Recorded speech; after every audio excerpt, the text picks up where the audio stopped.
Oh, Stranger Things, it's been too long. For those who aren't familiar with my history with this show, I watched it late 2016 and then made a rather large two-part, all questions answered attempt, and it wasn't that bad. I also did two separate Season 2 trailer dissections when each came out in 2017, as well as a theory upon the season's release when I did some more predicting. There's been a large gap between the recent seasons, however, and the last time I really talked about this show was when I analyzed the first trailer for Season 3. You should probably watch that video, I might link it above. Why? Because it's fascinating. I kind of predicted half the season with very little to go on, and to this day I'm confused as to how I managed that. There was some character that was in the trailer for half a second, and I said he looked Russian to me, and ran with it, theorizing on the entire season, and then basically attempting to predict Season 4 as well. On the off chance that my Season 3 predictions actually came true, but then they somewhat did, and does my Season 4 prediction still stand to this day, and I haven't felt the need to come back to this show yet, but, I might as well, because they're dropping more and more teasers for the fourth season, and I have expanded my assumptions regarding the origin of the Upside Down. I still do believe it may have been created by some horrible experiment in our universe, but as to whether it was the Russians, Brenner, or Eleven herself, well, we'll just have to get looking.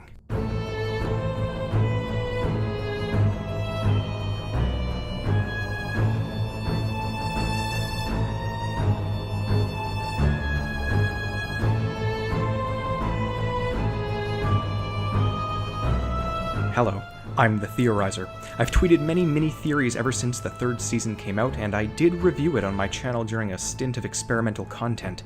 I don't really watch or read other Stranger Things predictions, but I am aware of the one that states Brenner's test experiment number 1 became the mindflayer because, well, it's in a similar vein to what I've always been saying about it, which is that not only is its origin linked to our world, and not only is it a relatively new being, but that some character we already know on the show could be the mindflayer, and that the Upside Down is just our future, perhaps even 2021, explaining why the show takes place in the 80s. Now, as for what kind of crazy interdimensional time-traveling nuclear experiment did this and turned whatever character into the mindflayer, we don't know yet, but as for which character it is, which one became the beast, well, it doesn't seem to be Billy, which was my prediction before the third season, so is it Mike? Will the final season end with Eleven facing off against her boyfriend? There are comparisons to be made regarding Mike and the Mindflayer, memories, personality, intentions, however small. Or is it Eleven, or some part of her, like we've all been saying with the Demogorgon since day one? Is the Upside Down inside her mind? Or is the Mindflayer all of Brenner's other test subjects combined, like I boldly screeched at the Duffer Brothers on Twitter? Again, I say all of this because the Mindflayer refers to itself as either male or as multiple individuals, which is a sort of human thing to do. It also seems to know English a bit better than if it were just haphazardly picking it out of a human's memory. Or in the very least, it has a sapient and vindictive personality akin to something more human, especially when contrasted with the completely alien environment encompassing it. Also, since day one, I've been constantly screaming to anyone who will listen that the Upside Down is familiar with Dungeons and Dragons, the one-to-one correlations that the kids make in comparing its elements to that of a tabletop game initially made me assume that the game's founder was a dimensional traveler who'd been there, but why couldn't it be the other way around? That the Mindflayer has terraformed a parallel universe on the basis of its warped, twisted memories of Dungeons and Dragons, just like the tabletop games we see the rest of the test subjects playing.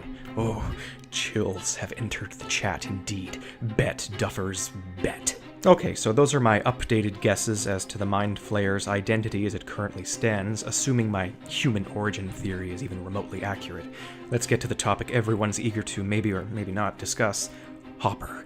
We've seen a few trailers now for the fourth season. More recently, we've seen the little teasers with jack squat minutia to go on, but not long after the third season's release, the very first Season 4 teaser confirmed that Hopper was indeed alive.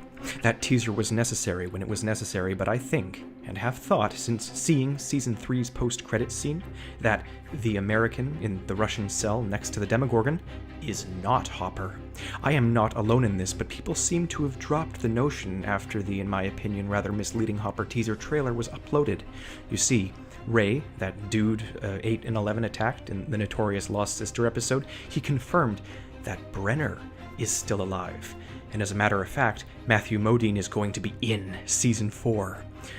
This has been known for quite some time, and the flashback teaser is more proof of this. But he won't just be returning for a flashback.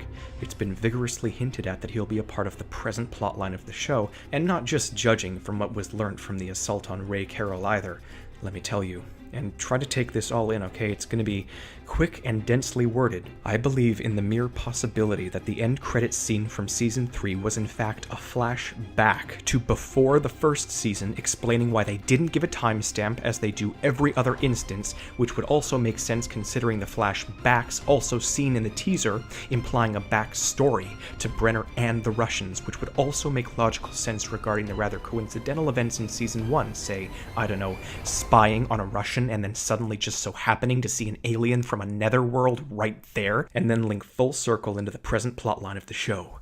Either Eleven had a pre-existing psychic link to the Upside Down, perhaps because Brenner's her biological dad, or perhaps because she's the mindflayer or something, I don't know.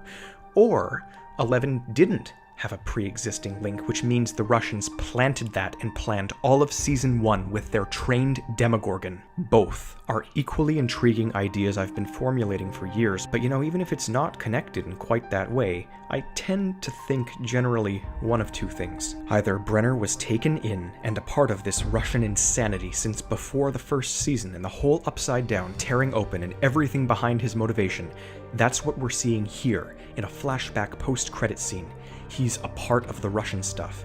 But more likely, I think he was kidnapped just after the first season and has been tortured into giving them information, like how they specifically knew a rift had been torn in Hawkins before, and likewise, if all this is the case, then I still think that the Upside Down's existence is tied to Dungeons and Dragons and the Russians, and I think it's pretty obvious that we only have a tiny piece of the puzzle, and the Russians know so much more than they're letting on, considering they have a trained Demogorgon that they transport across continents. With that in mind, I believe they kidnapped Hopper by having the Demogorgon yank him through a portal at the very last minute, similarly to what they could have done with Brenner. Either way, the Russians have Brenner and have been using him for intelligence. This plot thread is going to climax when Papa Number 1 meets Papa Number 2 in a Russian labor camp, and as mortal enemies they have to team up to escape captivity and in the end help Eleven regain her powers together. Bet, duffers, bet. A bet I might lose considering the Russians seem clueless, and why would they be trying to tear a rift if they already have a Demogorgon and portals? I don't know, I need more time and more stuff to go on, but the answer is not that they're clueless. Their trained Demogorgon utterly confirms that they know exactly what they're doing. So we'll just have to wait and see. Finally, last prediction is on Season 5 and the outcome of the show. I also do believe that the whole story behind the Cold War will be a cover-up for what secretly actually happened in the world of Stranger Things. Sure, the Russians want to utilize the supernatural to win a war, and sure, they want to build portals for easy infiltration, but I think something quite simple. The mindflayer likes it cold. Cold War, that is. There are hints across every single season that they are going to drop a nuclear bomb on the Upside Down. Since Season 1, I've been asking, how will it all come together? Is the Upside Down a product of a nuclear winter? All the flakes, all the snow, all the atoms? How will it all come together? Each season, the pattern is the many becoming the one. Several plot threads and groups of characters connect by the finale to take down the enemy. As I predicted in Season 3, the human villain, Billy, would become one with the supernatural villain, the mindflayer, and they'd reintroduce the Russian threat. They did. Everything becomes one threat. All of the plot lines interconnect just like every season, all the characters, everything. The Cold War and the Supernatural War need to crisscross. The Mind Flayer is a hive-minded amalgam of souls. To quote Season 3, Episode 6, E pluribus unum, one from the many. A little mention of fission here, a little reference to atoms there, and then they literally tried attacking the Mind Flayer's proxy body with explosives in the Season 3 finale, like honestly they're going to nuke the Mind Flayer.